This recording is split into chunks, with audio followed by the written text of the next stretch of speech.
வணக்கம், இபைக் சூர்யா.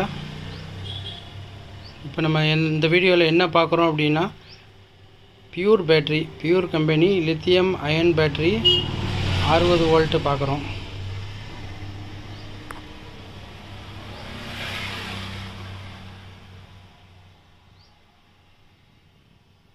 சர்வீஸ்க்கு எடுத்திருக்கோம்.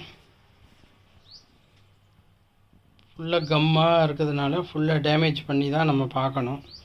இந்த மாதிரி பேட்ரி பேக் வரும்போது நம்ம சர்வீஸ் பண்ணும்போது எந்த சீரிஸ் செல்லு போயிருக்குன்னு பார்த்து சர்வீஸ் பண்ணிக்கலாம்.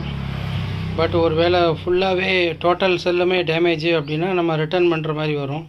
ரிட்டர்ன் பண்ணும்போது இவ்வளோ டேமேஜ் பண்ணி நம்ம அப்படி கலட்டும் போது திரும்பி நம்ம எம்டியாக அப்படியே பேக் பண்ண முடியாது.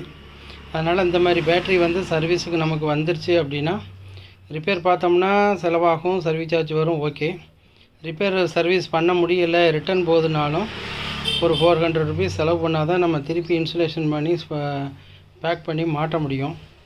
ஏன்னா இதை நம்ம அப்படியே நம்ம ஆகாதுன்னு தான் கொடுக்குறோம். ஆகாதுன்னு கொடுக்குறத கஸ்டமர் ஒரு சிலர் வேறு ஒரு கொஞ்ச நாள் வச்சுருந்துட்டு இன்னொரு மெக்கானிக்கிட்ட கொண்டு போய் கொடுப்பாங்க.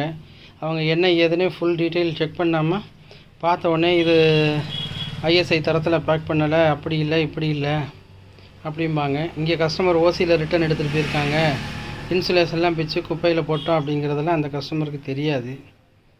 அதனால் இந்த மாதிரி பேட்ரி பேக்குன்னு சர்வீஸுக்கு வந்துடுச்சுனாமே மினிமம் 400 கொடுக்கணும். கொடுத்தா தான் நம்ம இன்சுலேஷன் பண்ணி பேக் பண்ண முடியும். இல்லைன்னா நம்மள்ட்ட இருக்கிறத வச்சு தான் பேக் பண்ண முடியும். பார்ப்போம் இந்த பேட்ரி எப்படி கண்டிஷனாக தேருதா என்னங்கிறது வேலை செஞ்சு முடிச்சுட்டு அடுத்த வீடியோவில் பார்ப்போம். நன்றி நண்பர்களே.